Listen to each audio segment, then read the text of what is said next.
2025 delivered a series of meaningful environmental and climate achievements spanning wildlife recoveries, declining deforestation in key regions, rapid renewable energy expansion, and transformative advances in sustainability-focused technologies. At the same time, local climate initiatives and Indigenous leadership strengthened community-driven conservation and stewardship efforts. Despite intense political headwinds, global environmental agreements continued to move forward, underscoring the resilience of international cooperation in the face of mounting challenges. Nature-based solutions, NCS, are contributing to the revitalization of ecosystems, the rebounding of wildlife, and forest conservation. This includes efforts to protect, restore, or manage natural ecosystems in ways that address societal challenges such as climate change and biodiversity loss, while delivering benefits for both people and nature. In 2025, the United Kingdom began protecting native ecosystems by deploying biological control releases, including fungi, to combat invasive species threatening local biodiversity. At the University of Hawaii, fungi were shown to be able to digest ocean plastics. There were also advances in research that helped guide human stewardship of nature. Kelp forests in Portugal were proven to be major carbon sinks, and sea otters were confirmed as key drivers of kelp forest recovery. Research in 2025 continued to reveal the complex interconnectedness of wildlife and natural systems. One study showed how penguin guano helps seed cloud formation, aiding cooling near Antarctica. In the United States, subnational climate leadership continued to push forward despite political headwinds. The federal government's strident opposition to climate action did not deter U.S. states from enacting policies that reduce emissions. Many of these states strengthened utility regulations and green building codes. Cities around the world are acting locally. Municipal incentives in Oslo have succeeded in replacing polluting combustion engine vehicles with EVs. In 2025, EVs accounted for 95.8% of new car sales in Oslo, up from 13.6% a decade ago. To reduce waste and resources, Lisbon launched Europe's first citywide reusable cup scheme. The city of Breda in the Netherlands safeguarded wildlife habitat by becoming the EU's first national park city. To aid in pollination, Athens expanded urban rooftop beekeeping, and the Dutch helped thousands of fish migrate upstream. The Klamath River salmon returned to their ancestral spawning grounds in Oregon and Northern California following major dam removals. In addition to fish in the Netherlands and the Pacific Northwest, other species also rebounded in 2025. The green sea turtle was removed from the endangered species list, and Florida recorded a record season for leatherback turtle nesting. India doubled its tiger population in just over a decade, and bearded vultures were reintroduced in Bulgaria. Mediterranean octopuses, gray seals, and puffins also saw significant population increases. Thousands of new species were discovered in 2025, including more than 800 marine species in the deep ocean. Forest conservation is improving in a few important regions, including the Brazilian Amazon, where deforestation rates fell 11% compared to 2024, its lowest level in 11 years. A UN report found that global deforestation rates have been cut in half since the 1990s. At COP30, Brazil launched a $125 billion forest protection investment fund, and an additional $2.5 billion was raised for a forest conservation initiative in Congo. Alternatives that help prevent deforestation were also developed, including lab-grown cocoa butter, palm, and shea oils. There were also gains in sustainability-focused technological innovations in 2025. China began integrating artificial intelligence into their green energy strategies to optimize renewable power and grid efficiency. In India, a person implemented efficient technologies in behavioral engagement as part of a national model that significantly reduced CO2 emissions. Innovative battery technologies are also proliferating. The UK began construction of the world's largest liquid air battery facility. Swiss researchers created a 3D printed battery made of fungi that fully decomposes, and a waste-derived grid battery was developed in the US. Waste from discarded smartphones was repurposed into tiny data centers for environmental monitoring. Scientists looking for renewable energy sources demonstrated that electricity could be generated from the falling rain droplets.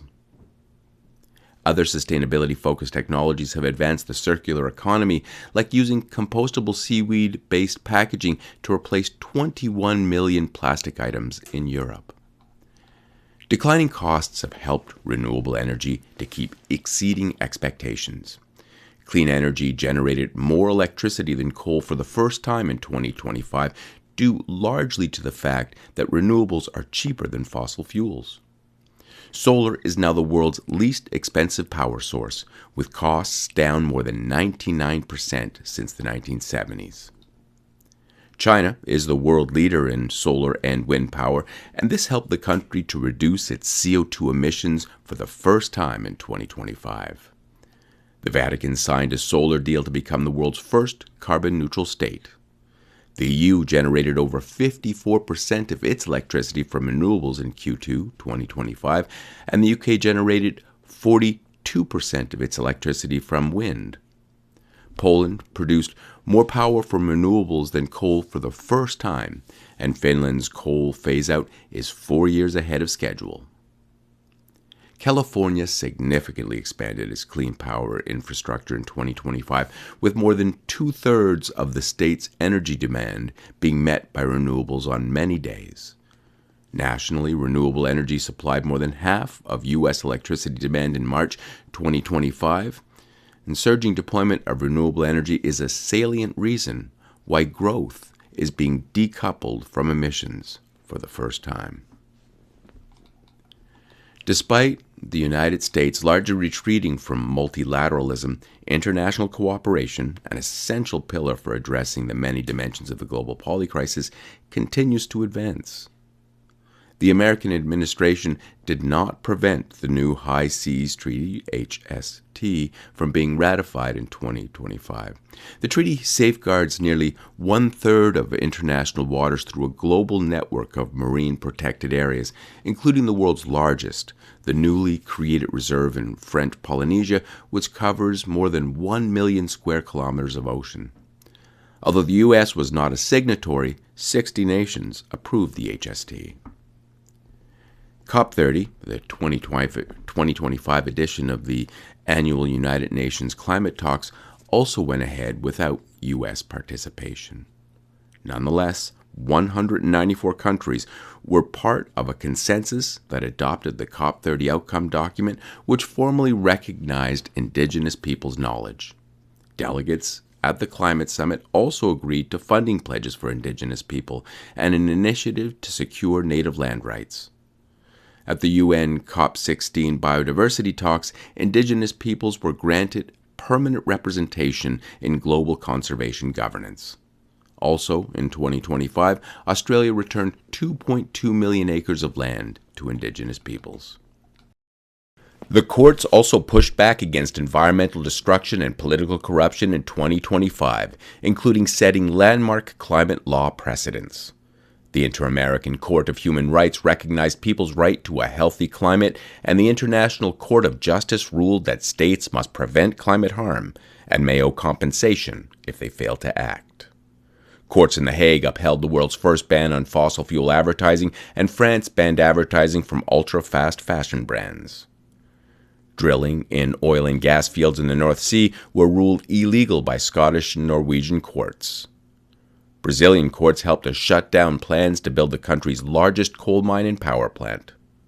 A German court set a potentially important precedent on polluters' liability for their carbon emissions in a case against energy company RWE. Several companies were successfully sued for greenwashing, including Apple, Total Energies, IBS, and Tyson Foods. In a greenwashing lawsuit brought by parents, Energy Australia admitted that the carbon offsets it used were not backed by meaningful emissions reduction.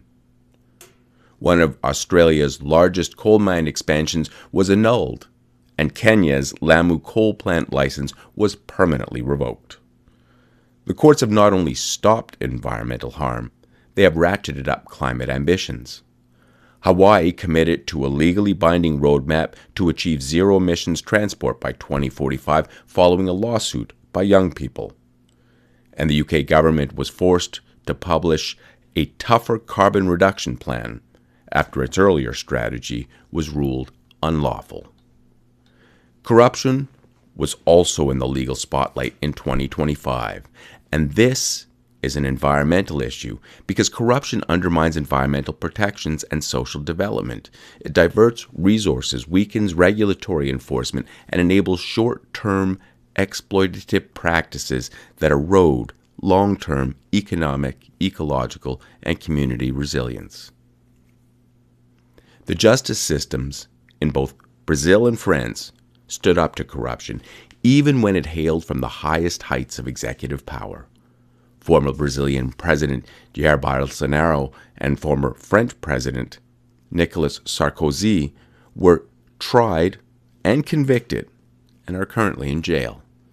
The former was incarcerated for orchestrating a Trump-style insurrection designed to overturn election results, and the latter was jailed for accepting foreign money to finance his electoral campaign. Even though Trump has managed to avoid jail time for his numerous crimes, judges have ruled against many of his executive orders, and millions of Americans came together to call out his corruption during the No Kings protests.